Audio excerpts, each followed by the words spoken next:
আসসালামু আলাইকুম। আমরা অনেকেই জিরান্ড এবং পার্টিসিপল নিয়ে কনফিউশনে পড়ে থাকি। তো আজকে আমি গত ক্লাসগুলোতে জিরান্ড এবং পার্টিসিপল সম্পর্কে লেকচার দিয়েছিলাম।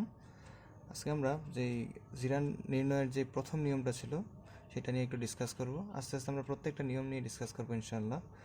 সো প্রথমে যেটা ছিল সেটা হলো as a subject of a verb, মানে যদি কোনো ভার্বের সাবজেক্ট হিসাবে ভার্ব প্লাস আইএনজি ব্যবহার হয় তাহলে সেটাকে আমরা জিরান্ড বলবো। তো আমরা জিরান্ড মানে আমরা জানি যে ভার্ব প্লাস আইএনজি। এখন এই ভার্ব প্লাস আইএনজিটা যখন আমাদের কী হবে, ভার্বের সাবজেক্ট হিসাবে ব্যবহার হবে, তখন সেটাকে আমরা জিরান্ড বলতে পারবো।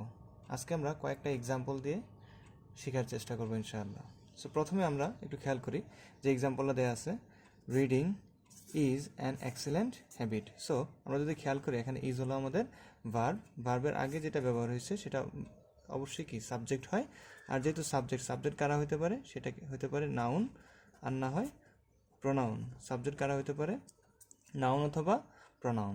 তাহলে যেহেতু এটা আমাদের একটা নামকে ডিটারমাইন করতেছে, সো এটা আমাদের কী হবে, একটা জিরান্ড হবে। কারণ আমরা জানি যে যদি ভার্বের সাবজেক্ট হিসাবে কোনো একটা ওয়ার্ড ব্যবহার হয় আর সেটা যদি ভার্ব প্লাস আইএনজি হয়, সেটা অবশ্যই কী হবে, জিরান্ড হবে। আশা করি তাহলে এটা আমাদের উত্তর কী হবে, জিরান্ড। ওকে, ক্লিয়ার। নেক্সট আমরা যদি একটা এক্সাম্পল দেখি, he found parking is difficult. So এই এক্সাম্পলটা আমরা একটু খেয়াল করলে দেখবো, হি ফাউন্ড, এখানে কিন্তু একটা দ্যাট উজ্জ্ব আছে। সে খুঁজে পেয়েছে যে, কি পেয়েছে, পার্কিং ইজ ডিফিকাল্ট। পার্কিংটা এখানে কি কঠিন। সো এই দ্যাটের পরে, দ্যাট আমাদের একটা রিলেটিভ প্রোনাউন। সো রিলেটিভ প্রোনাউনের পরে আমার নতুন আরেকটা ক্লজ শুরু হয়। যদি নতুন একটা ক্লজ শুরু হয় তাহলে আমরা দেখি যে এখানে আমাদের ইজ হলো একটা ভার্ব। সো ভার্বের আগে কী হয়েছে, park plus ING, verb plus ING হয়েছে। তার মানে এখানে যেহেতু ভার্ব প্লাস আইএনজি আমাদের মেইন ভার্বের আগে ব্যবহার হয়েছে, তার মানে এটা আমাদের কী হবে, জিরান্ড হবে। আশা করি প্রথম যে অংশটা আছে সেটা কি, হি ফাউন্ড, এখানে তো দ্যাট আছে। সো হি ফাউন্ড এটা আমাদের কাউন্টে আসবে না, যেটা আসবে সেটা কি, এর পরের যে ক্লজটা আছে, কারণ আমাদের ভার্ব প্লাস আইএনজিটাকে, আমাদের জিরান্ডটাকে ডিটারমাইন করা উচিত এখানে। সো যেহেতু এটা ভার্বের আগে বসছে, তার মানে এটা আমাদের কী হবে, জিরান্ড হবে। আশা করি এটা আমরা বুঝতে পারছি। থার্ড যে এক্সাম্পলটা নিয়ে আমরা আলোচনা করব, এটা একটু কনফিউজিং। সো আমরা একটু খেয়াল করবো ভালো করে, যে telling lies we can not win. তাহলে এখানে মেইন ভার্ব হলো আমাদের ক্যান নট উইন। এখানে আমাদের ক্যান হলো আমাদের auxiliary verb, modal auxiliary verb, আর এখানে উইন হলো আমাদের মেইন ভার্ব। তাহলে ক্যান নট উইন এর সাবজেক্ট কি, এর সাবজেক্ট হলো উই। এখন আমরা বলছিলাম যদি ভার্বের সাবজেক্ট হিসাবে আমার ভার্ব প্লাস আইএনজি ব্যবহার হয়, তখন সেটাকে আমরা কি বলবো, জিরান্ড বলবো। কিন্তু এখানে আমরা খেয়াল করতেছি যে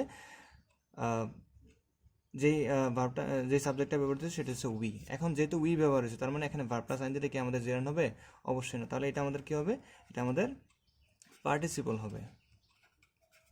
সো এটা আমাদের কি হবে, পার্টিসিপল হবে। সো কেন হইলো, কারণ আমরা বলছিলাম যে যদি ভার্বের সাবজেক্ট হিসাবে ব্যবহার হয়, কিন্তু এখানে সাবজেক্ট হিসাবে ব্যবহার হয়নি, কারণ এর জন্য এটা আমাদের কি হবে, পার্টিসিপল হবে। সো এটা আমরা কি ক্লিয়ার হয়েছি? ওকে, নেক্সট আমরা যেই জিনিসটা নিয়ে আলোচনা করব, এটা একটু বড়, বাট আশা করি এটা আমরা বুঝতে পারবো। Changing bad habits helps us to be successful. So এটা এখানে হেল্পস হলো আমাদের ভার্ব। আরেকটা জিনিস মনে রাখবো, যখন জিরান্ড আমাদের সাবজেক্ট হিসাবে ব্যবহার হয়, কি বললাম, যখন জিরান্ড আমাদের সাবজেক্ট হিসাবে ব্যবহার হবে, তখন ভার্বটা অলওয়েজ সিঙ্গুলার হবে। তো কি বললাম, যদি জিরান্ড আমাদের সাবজেক্ট হিসাবে ব্যবহার হয়, তখন ভার্বটা অলওয়েজ কী হবে, সিঙ্গুলার হবে। তাই এখন একটু খেয়াল করলে দেখবো, হেল্পের সাথে অ্যাজ যোগ হয়েছে, তার মানে এটা আমাদের একটা সিঙ্গুলার ভার্ব। সো এর আগে আমাদের যেটা আছে changing bad habits. So changing verb plus ING, যেহেতু এটা আমাদের ভার্ব, এর আগে কোনো ট্রানজিটিভ ভার্ব আছে, অবশ্যই নাই। যেহেতু নাই, তার মানে এটা আমাদের ভার্ব প্লাস আইএনজিটা কী হয়ে যাবে, জিরান্ড হয়ে যাবে। নেক্সট আমরা যে এক্সাম্পলটা দেখব, সেম এক্সাম্পল, বাট এখানে আমাদের একটা সাবজেক্ট যুক্ত করেছে। যেমন changing bad habits we can change our life. So এটা আমাদের ভার্ব। সো ভার্বের আগে আমাদের যে সাবজেক্টটা ব্যবহার হয়েছে সেটা হলো উই। যেহেতু আমাদের ভার্বের সাবজেক্ট হিসাবে উই ব্যবহার হয়েছে, তার মানে আমাদের এখানে ভার্ব প্লাস আইএনজি কী হবে, পার্টিসিপল হবে। কারণ আমরা জানি যদি ভার্বের সাবজেক্ট হিসাবে ভার্ব প্লাস আইএনজি ব্যবহার হতো, তখন সেটাকে আমরা জিরান্ড বলতাম। যেহেতু এখানে সাবজেক্ট হিসাবে ব্যবহার হয় নাই, তার মানে এটা আমাদের কী হতে পারে, এটা আমাদের পার্টিসিপল হতে পারে। লাস্ট আমরা যে এক্সাম্পলটা নিয়ে আলোচনা করব, walking in the morning we can keep our body fit. তাহলে ক্যান কিপ হলো আমাদের এখানে ভার্ব। তাহলে এই ভার্বের সাবজেক্ট হিসাবে কী ব্যবহার হয়েছে? ক্যান কিপ মানে কি? আমরা পারবো। কি পারবো? কে পারবে? আমরা পারবো। তার মানে ক্যান কিপের সাবজেক্ট হলো উই। তাহলে আমরা খেয়াল করি যে ওয়াকিং ভার্ব প্লাস আইএনজি, এটা কি এখানে ক্যান কিপের সাবজেক্ট হিসাবে ব্যবহার হয়েছে?